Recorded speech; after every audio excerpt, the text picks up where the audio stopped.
आमचा पहिला मुक्काम आम्ही महेश्वरमध्ये केला आणि जे हॉटेल आहे ते आम्ही ChatGPT वरून हुडकून काढलेलं. रात्री संध्याकाळी नंबर भेटला.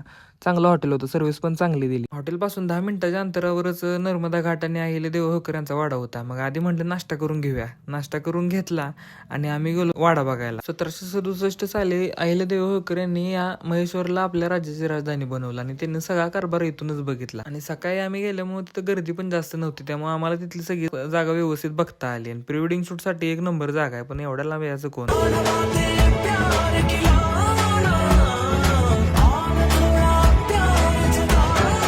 महेश्वर पासून 50-60 किलोमीटर अंतरावर अजून एक ऐतिहासिक ठिकाण आमचं वाडा बघत होतं, रावेरखेडी. श्रीमंत बाजीराव पेशवे यांची समाधी. अंतर फक्त 60 किलोमीटरच होतं, पण रस्ता असा होता की पान नयन वाकडं दऱ्याच्या मध्ये अडकल्यासारखा. 1-1.5 तास प्रवास केल्यानंतर आम्ही समाधी स्थळावर पोहोचलो, दर्शन घेतलं, थोडा वेळ तिथे बसलो आणि पुढचा प्रवास चालू केला. आणि आमचं पुढचं ठिकाण होतं ओंकारेश्वर. आणि ओंकारेश्वरला पोचल्या एक थोडासा कांड झाला, पण तो थोडक्यात मिटला. भावानं आमच्या गाडीच्या मध्येच गाडी लावली, त्याच्यामुळे आमचं कार्यकर्ते त्याच्यावर चांगलंच.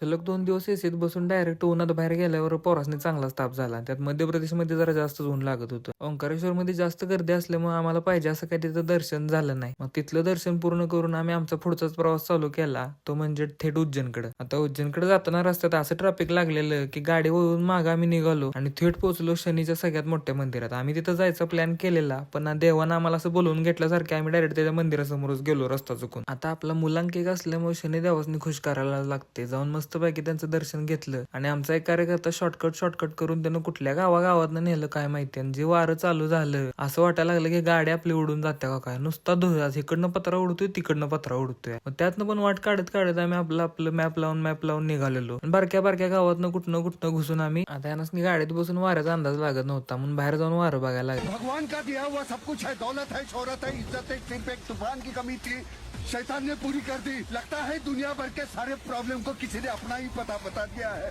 अरे भाग बच लो.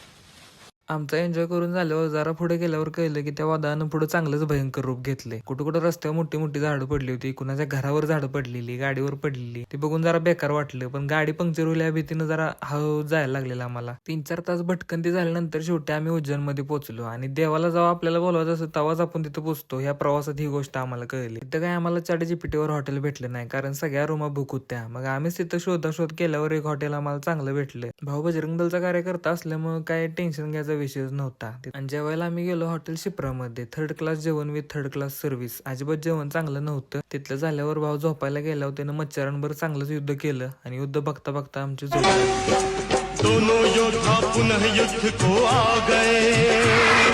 शक्ति परा